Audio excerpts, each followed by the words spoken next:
Shalom, selamat pagi, Bapak, Ibu, Saudara-saudari yang dikasihi Tuhan, dimanapun Anda berada.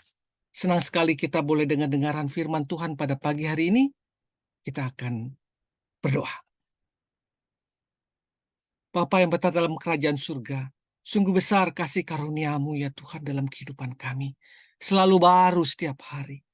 Tuhan, datanglah Engkau di tengah-tengah kami. Bacalah Engkau seluas-luasnya dalam hati kami. Agar kami boleh memenangkan hari ini, Tuhan. Datang pencobaan, kami dapat menang bersama-Mu ya Tuhan. Kami memperoleh hikmat marifat yang daripada-Mu dalam memecahkan segala persoalan kehidupan kami. Terima kasih ya Tuhan, kami siap untuk mendengarkan firman-Mu. Dalam nama Tuhan Yesus. Amin. Hikmat Tuhan memimpin di jalan yang lurus. Landasan firman Tuhan diambil dari Amsal 4 ayat 11. Aku mengajarkan jalan hikmat kepadamu. Aku memimpin engkau di jalan yang lurus. Amsal 4 ayat 11.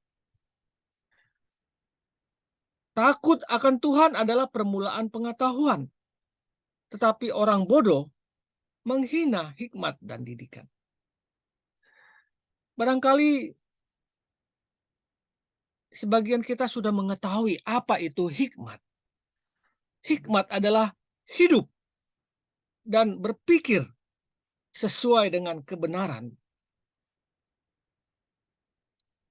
jalan dan pola Allah. Artinya hikmat adalah cara kita menjalani hidup dari sudut pandang Allah.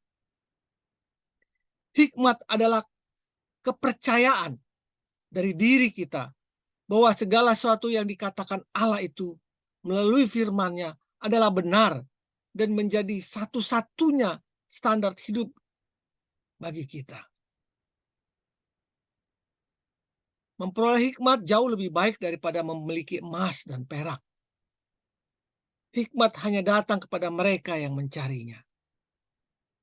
Hikmat tersingkap dari hubungan yang benar dengan Allah dalam mempelajari firman-Nya secara terus-menerus. Bapak Ibu yang dikasihi Tuhan, ketika kita berhadapan dengan persoalan kehidupan yang sulit dalam hidup ini, ketika kita harus mengambil satu keputusan yang dilematis, apakah yang kita lakukan? Kadang kondisi psikologis kita sedang banyak tekanan, entah persoalan keluarga, persoalan ekonomi, persoalan kehidupan yang lain, hutang piutang atau apapun itu, hubungan dengan bersaudara, dengan orang tua, hubungan dengan anak. Kita sering tertipu dalam mengambil keputusan dalam hidup ini. Kerentanan kodrat manusiawi kita yang sering menjadi ladang jebakan, sehingga kita dengan mudah terperosok ke dalam kondisi yang sulit dan untuk berpikir secara bijak dan berhikmat. Untuk itu, pada waktu kita hendak mengambil keputusan di masa-masa sulit itu, kita perlu mempercayakan kehidupan kita kepada Kristus. Kita harus mencari hikmat itu.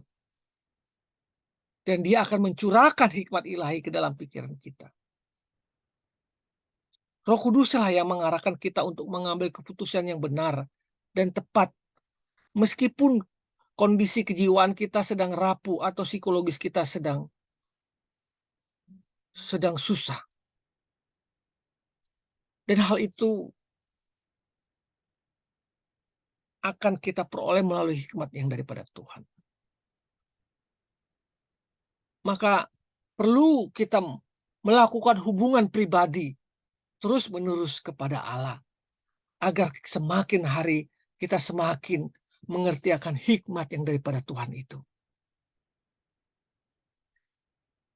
Amsal 4 ayat 11 tadi mengatakan, aku mengajarkan jalan hikmat kepadamu. Aku memimpin engkau di jalan yang lurus. Mengikut Tuhan dan menjadi muridnya berarti kita hidup sesuai dengan keinginannya. Mengikuti perintahnya dan tunduk dalam kuasanya. Apakah ini sulit? Sesungguhnya tidak sulit. Andai kata kita sungguh-sungguh percaya kepada kuasa dan bimbingan Tuhan, sungguh-sungguh kita mencari Tuhan dalam hidup ini. Hidup ini harus kita lihat sebagai kasih karunia daripada Tuhan, bukan melulu sebagai suatu tumpukan masalah. Ingatlah, hal-hal yang kita anggap sebagai masalah dan kesulitan seringkali dipakai Tuhan untuk mengubah kehidupan kita semakin dekat kepadanya. Hikmat Allah sangat penting dan mendasar bagi kehidupan kita.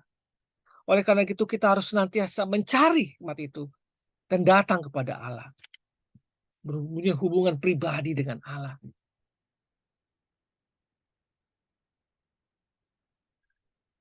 Bapak Ibu yang dikasihi Tuhan,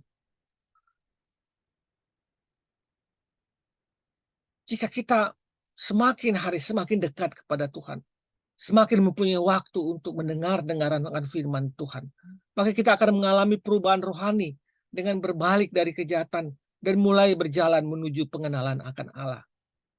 Hubungan pribadi akan menjadi langkah pertama dan memperoleh hikmat sejati.